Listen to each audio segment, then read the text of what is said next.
TT with cocomarTech. Hello world, this is cocomarTech and kita nyo naman sa title ko anong gagawin natin for this video. So we are going to vlog using the Huawei 5T. So for the full review of the phone, I'll be putting the link down in the description below or sa cards dito. So for in this vlog, magtatanong tayo ng mga strangers or random people kung ano yung favorite nilang brand of smartphones para ma-survey lang natin. Of course, since ilang tao lang naman yung isa-survey natin, it's a very small sample size, so it will not reflect kung ano talaga yung most popular smartphone sa Philippines. And ito ay katuwaan lang, serbisyong totoo lamang.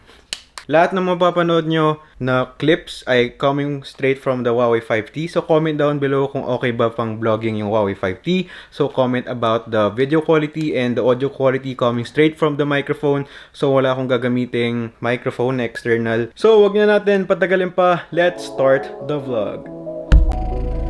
Okay, so nandito na tayo ngayon sa SM East Ortigas para magtanong ng mga random na tao or strangers kung ano yung mga smartphone brands na favorite nila.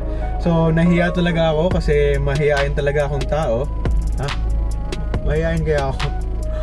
So hindi siya naniniwala. Okay, so nababaliw lang pala talaga ako. So let's go. Maghanap na tayo.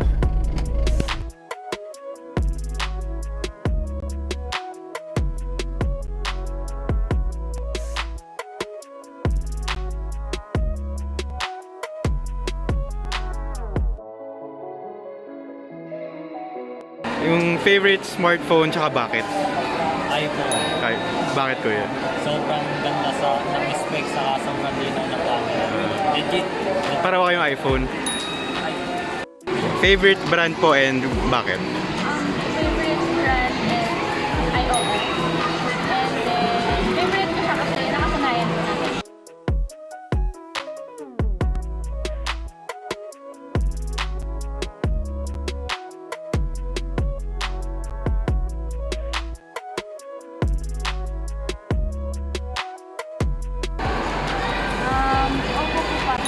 Opo. Sa'yo ate. Bakit? Ayun sa phone, tsaka mas parang mas malinaw siya. Parang yung camera niya, mas parang wala siya masyadong pixel. Ah, okay. Hindi sila din siya nasa.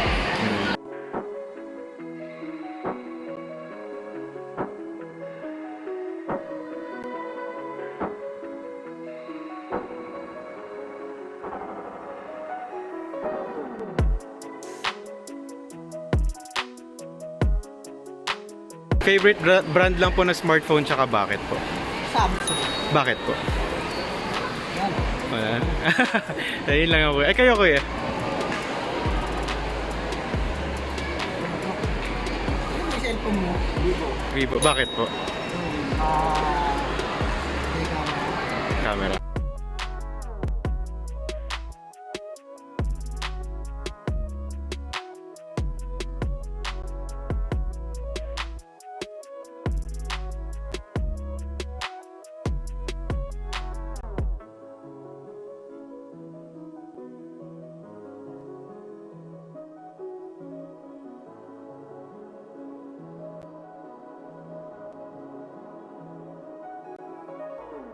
Which brand ng smartphone tsaka bakit? Ano po?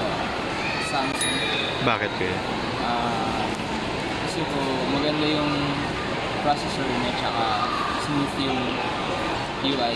So, konting tao lang yung natanong natin kasi halos lahat ayaw nila sumama sa video. Pero anyway, walang tao pa rin yun. The video is still about vlogging with Nova 5T, Huawei Nova 5T. And ang masasabi ko is okay siya for vlogging. Sobrang ganda ng rear camera niya actually. Handheld pala lahat ng video na gamit ko. Wala akong ginamit na stabilizer. And yun, you can totally vlog with the Nova 5T. And ang maganda rin is maganda yung battery niya. Matagal siya malowbat. Kaya, pero of course, kailangan nyo pa rin magdala ng power bank para hindi lowbat kagad yung phone nyo. So what do you think about vlogging with Nova 5T, Huawei's Nova 5T? And ano sa tingin nyo kung okay ba siya for taking videos, for vlogging? And kung ginagamit nyo to, let us know your experiences. And yun, so if you enjoyed this video, make sure to like and subscribe for more videos like this one about tech reviews and mobile vlogging. So anything about tech.